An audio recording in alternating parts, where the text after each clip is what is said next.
wasam'i wa ta'ah, dan aku berpesan, ujar Nabi kita, mendengari dan mentaati kepada pemimpin, patuh dan taat kepada pemimpin, sekalipun yang memimpin atas kalian itu seorang budak.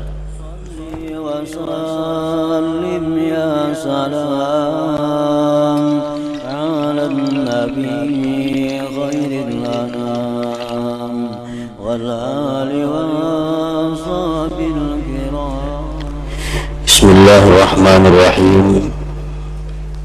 Alhamdulillahilladzi amarana bittiba'i sunnah wa nahana 'anil bid'ati sayyi'ah. Asyhadu an la ilaha illallah wahdahu la syarika lah wa asyhadu anna sayyidana Muhammadan 'abduhu wa rasuluhu syafi'ul ummah. Allahumma salli wa sallim wa barik ala sayyidina wa maulana Muhammad wa ala alihi wa sahbihi wa zurriyatihi wa atba'ihi ila yaumil qiyamah. Amma ba'du. Yang kita hormati dan kita cintai para habaib dan para alim ulama, muhibbin, hadirin dan hadirat rahimakumullah. Senantiasa kita panjatkan puji dan syukur kehadirat Allah Subhanahu wa ta'ala, yang mana dengan taufik dan hidayah serta pertolongan dari Allah, kita pada malam ini dapat kembali berkumpul di majelis yang penuh berkah ini. Salawat dan salam kita haturkan kepada junjungan kita Nabi besar Muhammad sallallahu alaihi wasallam, dan kepada seluruh keluarga, para sahabat, zuriat dan pengikut beliau sampai hari kiamat nanti. Para muhibbin rahimakumullah. Al-hadits ats-tsamin wal 'ishrun, hadis yang ke-28 dari 40 hadis. An Abi Najih Al-Irbad bin Sariyah radhiyallahu anhu qala wa'azana Rasulullah sallallahu alaihi wasallam maw'izatan wajilat minha al-qulub wa zarafat minha al-uyun, faqulna ya Rasulullah ka'annaha maw'izatu muwaddi'in fa'awsina. Qala usikum bitaqwallahi azza wa jal was-sam'i wat-ta'ah wa in ta'ammara 'alaikum 'abdun fa innahu man ya'ish minkum fasayara ikhtilafan katsira fa 'alaikum bi sunnati wa sunnatil khulafa'ir rasyidin al-mahdiyyin min ba'di 'addu 'alaiha bin nawajidh wa iyyakum wa muhdatsatil umur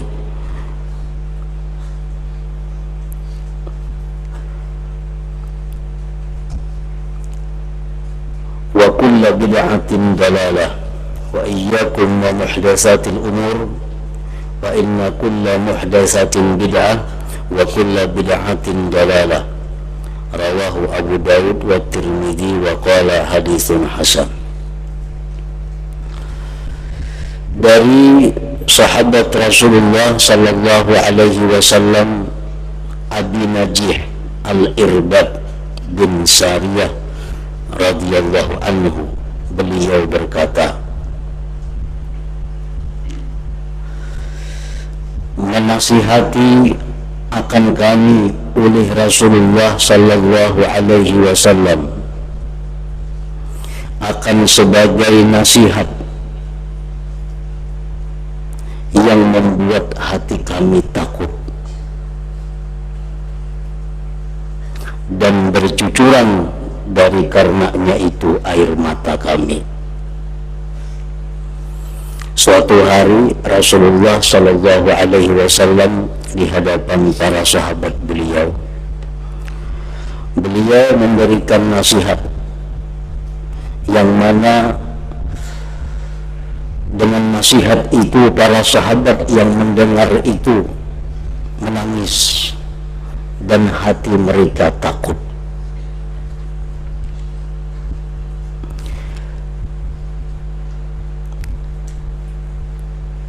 Apa yang Rasulullah sampaikan di dalam nasihat beliau itu, antara lain beliau menyampaikan kepada para sahabat, Ana Muhammad an-Nabiyul Ummi, aku adalah Muhammad, seorang nabi yang ummi, yang tidak bisa baca tulis. Wala nabiyya ba'di, dan tidak ada nabi sesudahku nantinya. Fa'idha zuhiba bi fa'alaikum bi kitabillah, apabila nanti aku wafat, maka peganglah kitab Allah. Ahillu halalahu wa harrimu haramah, halalkanlah apa yang dihalalkan oleh Al-Quran, dan haramkanlah apa yang diharamkan oleh Al-Quran. Itu bagian dari apa yang disampaikan oleh Rasulullah Sallallahu Alaihi Wasallam dalam kesempatan itu. Di situ beliau menekankan kepada para sahabat bahwa beliau adalah seorang nabi. Wala nabiyya ba'di, dan tidak ada nabi sesudahku. Jadi nabi kita, Nabi Muhammad sallallahu alaihi wasallam, itu merupakan akhirul anbiya, akhir para nabi.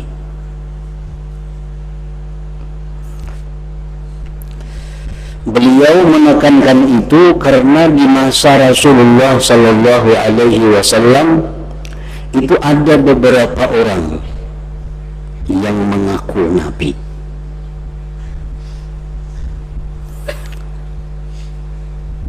Nah, oleh karena itu beliau menyampaikan kepada sahabat, wala nabiyya ba'di, tidak ada nabi lagi sesudahku. Di Yaman ada seseorang laki-laki yang bernama Musailamah Al-Kadzab, itu mengaku menjadi nabi.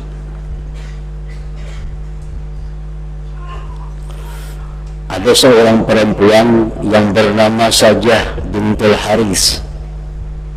Perempuan ini mengaku nabi. Sajah. Ini waktu nabi kita masih hidup bersama dengan para sahabat. Ada Musailamah Al-Kadzab yang mengaku menjadi nabi. Ada perempuan yang mengaku nabi, Sajah bintul Haris.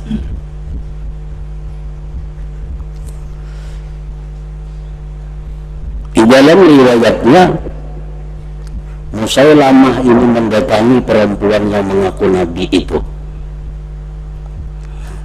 Musailamah mengaku nabi, ada perempuan yang mengaku nabi, didatangi oleh Musailamah Al-Kadzab ini. Bertemuan lawan nabi yang mengaku nabi perempuan tadi.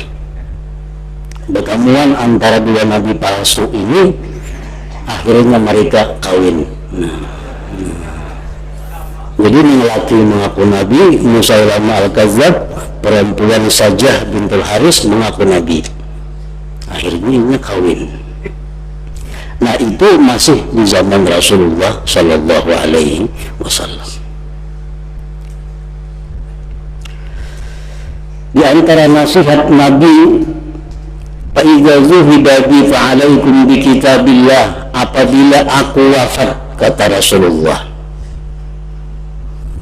apabila aku wafat, maka peganglah Al-Quran, ikutilah petunjuk Al-Quran.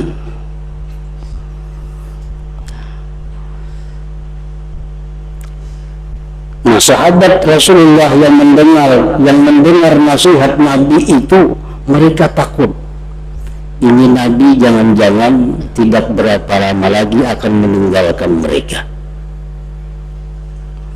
Mereka banyak yang menangis dan banyak yang takut. Faqulna ya Rasulullah ka'annaha mau'izatu muwaddi' fa'ausina.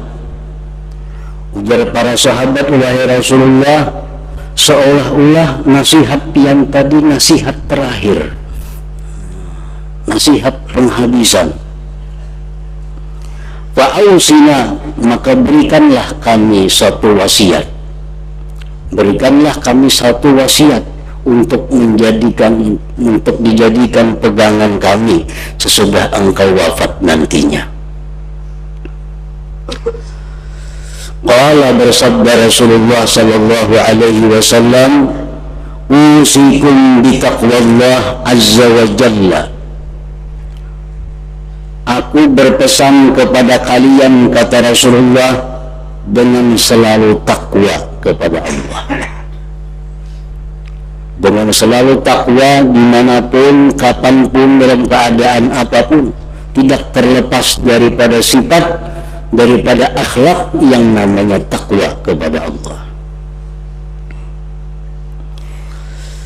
Wasam'i wa ta'ah, dan aku berpesan, ujar Nabi kita, mendengari dan mentaati kepada pemimpin, patuh dan taat kepada pemimpin, sekalipun yang memimpin atas kalian itu seorang budak. Karena satu bangsa, satu kaum, selama mereka masih tunduk dan patuh kepada pemimpinnya, maka kaum itu akan selalu mendapat pertolongan dari Allah Subhanahu wa ta'ala. Tetapi bila mana satu penduduk, satu kaum sudah ada yang menentang, sudah ada yang keluar dari pemimpin, itu menunjukkan akan terjadi kehancuran kepada satu bangsa atau kaum itu. Nah, Rasulullah sallallahu alaihi wasallam menjelaskan, dengarilah dan taatilah pemimpin, sekalipun yang memimpin itu seorang budak. Tetapi dengan catatan, selama mereka berada di dalam jalan yang diridhai oleh Allah Subhanahu wa ta'ala tentunya. Karena bagaimanapun seseorang tidak boleh taat, tidak boleh patuh kalau itu merupakan satu maksiat, satu pelanggaran hukum Allah Subhanahu wa ta'ala. Fa'innahu man ya'ish minkum fasayara ikhtilafan katsira, bahwasanya barang siapa yang hidup nantinya dari kalian, kata Rasulullah, dia akan melihat perselisihan-perselisihan yang banyak. Sesudah aku wafat nanti, kata Rasulullah, dan kalian masih hidup, kalian akan menemui perbedaan-perbedaan pendapat, akan menemui perpecahan-perpecahan. Fa'alaikum bisunnati wa sunnatil khulafa'ir rasyidin al-mahdiyyin min ba'di, maka peganglah sunnahku dan sunnah khulafa rasyidin yang diberi petunjuk sesudahku. Addu 'alaiha bin nawajiz, gigitlah atasnya dengan gusi kamu. Artinya peganglah kuat-kuat sunnahku dan sunnah para khalifah rasyidin yang diberi petunjuk, yaitu Sayyidina Abu Bakar, Sayyidina Umar, Sayyidina Utsman, Sayyidina Ali, Sayyidina Hasan radhiyallahu anhum. 5 orang khalifah itu disebut Khulafaur Rasyidin Al-Mahdiyyin. Wa iyyakum wa muhdatsatil umur, dan aku takutkan kepada kalian, kata Rasulullah, perkara-perkara baru, ajaran-ajaran baru yang tidak dikenal di masa Rasulullah, yang tidak diakui di masa Rasulullah. Nah, aku takutkan kepada kalian yang demikian itu, karena yang demikian itu namanya adalah bid'ah, dan bid'ah itu adalah kesesatan. Nah, para muhibbin rahimakumullah, di dalam sejarahnya di waktu Rasulullah Sallallahu Alaihi Wasallam masih bersama sahabat, itu boleh dikatakan tidak ada perselisihan karena Rasulullah masih di tengah-tengah mereka. Yang satu berpendapat A, yang satu berpendapat B, C, dan sebagainya. Tapi kalau mereka datang kepada Rasulullah, maka semua akan selesai. Nah, di masa Rasulullah boleh dikatakan tidak ada perbedaan pendapat karena semua ditentukan oleh Rasulullah Sallallahu Alaihi Wasallam. Setelah Rasulullah wafat, nah itu mulai timbul perpecahan, mulai timbul perbedaan. Rasulullah wafat. Di antara sahabat ada yang mengatakan Rasulullah tidak wafat dan nanti akan dinaikkan ke langit sebagaimana Nabi Isa. Macam-macam sahabat berbeda pendapat tentang Rasulullah ini. Akhirnya Abu Bakar Siddiq, salah seorang khalifah, berkata beliau, "Man kana ya'budu Muhammadan fa inna Muhammadan qad mat, wa man kana ya'budu Rabba Muhammad fa innahu hayyun la yamut." Siapa yang menyembah Muhammad, maka Muhammad telah wafat. Tetapi siapa yang menyembah Tuhannya Muhammad, maka Tuhan itu hidup, tidak akan mati. Nah, lalu akhirnya mereka ini sepakat bahwa Rasulullah Sallallahu Alaihi Wasallam itu telah wafat, bukan dinaikkan ke langit sebagaimana yang mereka perkirakan seperti Nabi Isa alaihissalam. Nah, sepakat sudah Rasulullah wafat. Dulunya ada perbedaan. Kemudian terjadi lagi perbedaan pendapat di mana Rasulullah dikuburkan. Ujar orang Mekah, orang-orang Muhajirin, Rasulullah mesti dikembalikan ke Mekah karena beliau lahir di sana, beliau hidup di sana, keturunannya di sana, jadi mesti dikubur di Mekah. Ada lagi berpendapat yang lain, terutama orang-orang Ansar, mesti dikubur di Madinah karena ini tempat hijrah beliau. Ada lagi pendapat jalan tengah, Rasulullah kada dibawa ke Makkah, kada dibawa ke di Madinah, tetapi dibawa ke Baitul Maqdis, dikuburkan di sana. Makanya sampai beberapa hari Rasulullah ini belum dikubur karena terjadi perbedaan pendapat yang bermacam-macam daripada para sahabat ini. Akhirnya timbul kesepakatan bahwa Rasulullah itu dikubur di tempat beliau wafat, yaitu di rumah Siti Aisyah radhiyallahu anha, dan dikubur di tempat itu. Setelah beliau wafat dikubur, timbul lagi perpecahan kaum muslimin ini tentang siapa pengganti Rasulullah, siapa penggantinya. Khalifah ini pengganti. Orang-orang Ansar, orang-orang Madinah menghendaki yang mengganti Rasulullah itu adalah orang Madinah. Mereka menunjuk tokoh Ansar, Sa'ad bin Ubadah Al-Khazraji. Sedangkan orang Mekah menghendaki bahwa yang mengganti Rasulullah ini mesti orang Quraisy. Karena ada hadis Nabi yang mengatakan pemimpin itu dari Quraisy. Akhirnya perpecahan itu bisa diatasi, dipilihlah orang Quraisy mengganti Rasulullah ini. Nah, orang Quraisy siapa yang mengganti Rasulullah? Ada yang mengatakan Abu Bakar Siddiq yang paling tepat,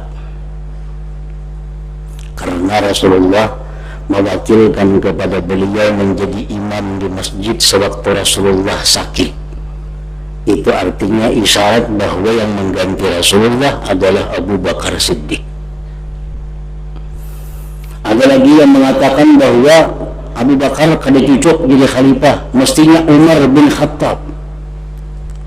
Karena Nabi mengatakan andai kata ada Nabi sesudahku, Umar yang jadi Nabi. Nah, itu berarti Umar yang berhak mengganti Rasulullah. Ini sama pada Quraisy. Ada lagi pendapat yang mengatakan yang berhak mengganti Rasulullah Sallallahu Alaihi Wasallam adalah Imam Ali karramallahu wajhah, karena itu menantu Rasulullah dan orang yang diasuh, dididik oleh Rasulullah dan keluarga Rasulullah Sallallahu Alaihi Wasallam. Nah, perpecahan ini yang sampai hari kiamat masih terjadi.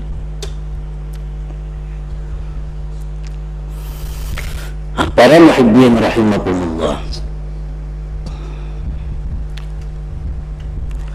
Nah, dari masalah perselisihan menunjuk pengganti Rasulullah ini, maka timbullah mazhab-mazhab, timbullah golongan-golongan yang satu yang lainnya saling berbeda paham, berbeda pendapat. Ada golongan mazhab yang namanya Zaidiyah Al-Jarudiyah. Al-Jarudiyah ini pemimpinnya Abu Jarud. Mazhab ini mengkafirkan sahabat Rasulullah. Sahabat Rasulullah itu kafir. Kenapa? Karena kada mengangkat Sayyidina Ali menjadi pengganti Rasulullah. Jadi yang selamat dan kada kafir cuma Sayyidina Ali dan kelompoknya. Selain pada itu sahabat adalah kafir. Nah, ini yang dimaksud ujar Nabi tadi adalah perkara-perkara baru yang kada dikenal di masa Rasulullah, saling mengkafirkan. Jadi siapa-siapa nama angkat Abu Bakar, termasuk Abu Bakar sendiri, dikatakannya adalah kafir.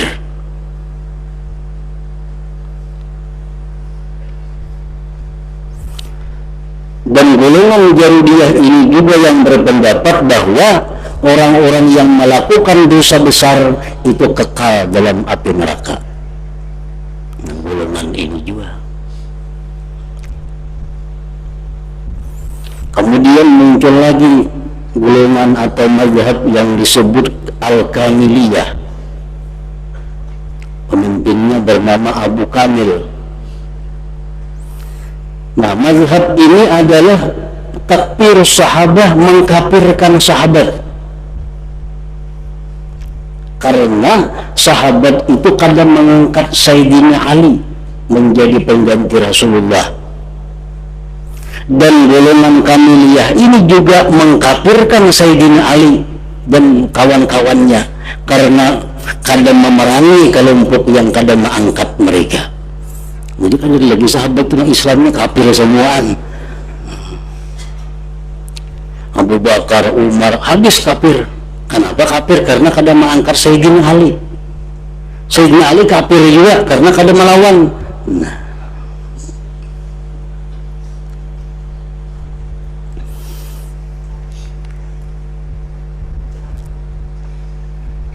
Nah, di masa sahabat itu pula muncul golongan yang bernama Al-Qadariyah. Pemimpinnya adalah Ma'bad Al-Juhani. Nah, ini Al-Qadariyah ini adalah mazhab atau pendapat atau golongan yang berpendapat bahwa manusia itu mempunyai kemampuan tersendiri terlepas dari Allah Subhanahu wa Ta'ala. Makhluk-makhluk itu mempunyai kemampuan untuk berbuat sesuatu terlepas daripada kekuasaan Allah. Nah, ini golongan Qadariyah. Siapa yang memati, siapa yang membunuh lading itu bang memati. Siapa yang membakar api itu bang membakar. Siapa yang menganyangi nasi itu bang menganyangi. karena pada itu dibikin oleh Tuhan kudrat. Nasi dibikin Tuhan kudrat untuk si nasi ini supaya bisa mengenyangi. Indah itu terlepas dari Allah. Obat diberi Tuhan kemampuan untuk menyembuhkan, dan sesudah itu terlepas dari Allah. Jadi masing-masing punya kemampuan-kemampuan. Allah berlepas daripada itu. Nah, ini golongan Qadariyah. Golongan Ahlus Sunnah wal Jamaah tidak seperti demikian, bahwa yang menyayangi itu adalah Allah Subhanahu wa Ta'ala, dan Allah sendiri yang menciptakan kenyang itu pada diri kita, sedangkan nasi itu hanya merupakan sebab datangnya kenyang. Nah, itu golongan Ahlus Sunnah. Jangan sampai kita mengatakan bahwa obat itu yang menyembuhkan, pisau itu yang melukai, api itu yang membakar. Jangan sampai i'tikad dalam hati ada yang demikian itu, karena i'tikad seperti ini bisa menggelincirkan kita daripada agama Islam. Nah, kemudian lagi timbul golongan mazhab yang dinamakan Al-Mu'tazilah. Pemimpinnya Wasil bin Atha. Mu'tazilah ini berpendapat orang fasik itu dikatakan mukmin jangan, dikatakan kafir jangan. Jadi antara. Misalnya ada orang minum arak, ada orang kada sembahyang, itu kafir kada, beriman kada. Bainal manzilatain, antara dua itu.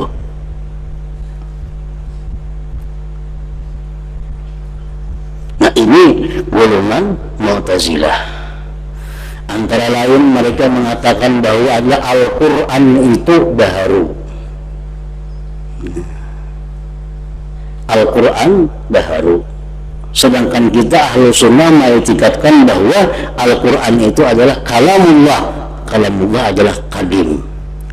Nah, di sini bedanya dengan Mu'tazilah. Timbul lagi golongan Khawarij.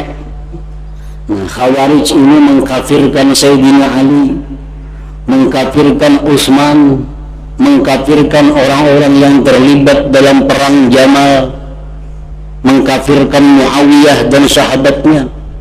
Nah, ini golongan Khawarij, dan ini mazhab-mazhab akan terus berkembang sampai hari kiamat, atau saat mungkin akan sampai ke tempat kita, karena mereka terus mengembangkan pendapat-pendapat mereka ini.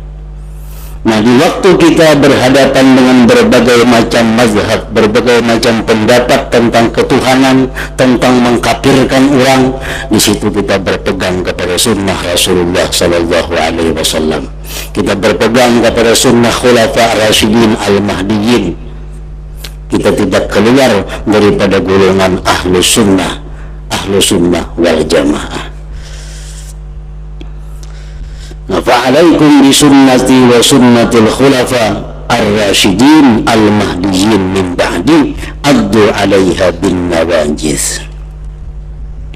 Para muhibbin rahimakumullah, itulah yang dimaksud dengan sabda Nabi bahwa umatku nanti akan tercerai-berai sampai 70 lebih kelompoknya, 70 lebih mazhabnya, hanya satu yang selamat, yaitu sunnah wal jamaah.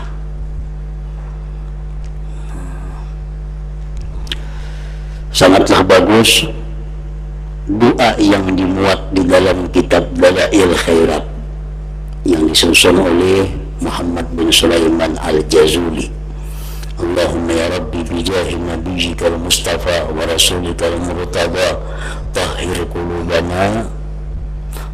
qulubana min kulli wasfin yubahiduna an musyahadatika wa mahabbatik wa amitna ala sunnah wal jamaah wa syauqi ila liqa'ik ya dzal jalal wal ikram. Ini doa adalah supaya kita mati tetap dalam golongan mazhab Ahlus Sunnah wal Jamaah, tidak terpengaruh, tidak terbawa arus dari berbagai mazhab yang akan datang itu. Nah, selanjutnya hadis yang ke-29. Ila hadratin Nabi sallallahu alaihi wasallam. Al-Fatihah. Bismillahirrahmanirrahim. Maliki yaumiddin. Istaqim siratal mustaqim. Asyhadu an la ilaha illallah wahdahu la syarika lahu. وأشهد أن سيدنا محمدا عبده ورسوله. لا إله إلا الله نستغفر الله. لا إله إلا الله نستغفر الله. لا إله إلا الله نستغفر الله. لا إله إلا الله ونتوب إلى الله. لا إله إلا الله محمد رسول الله صلى الله عليه وسلم.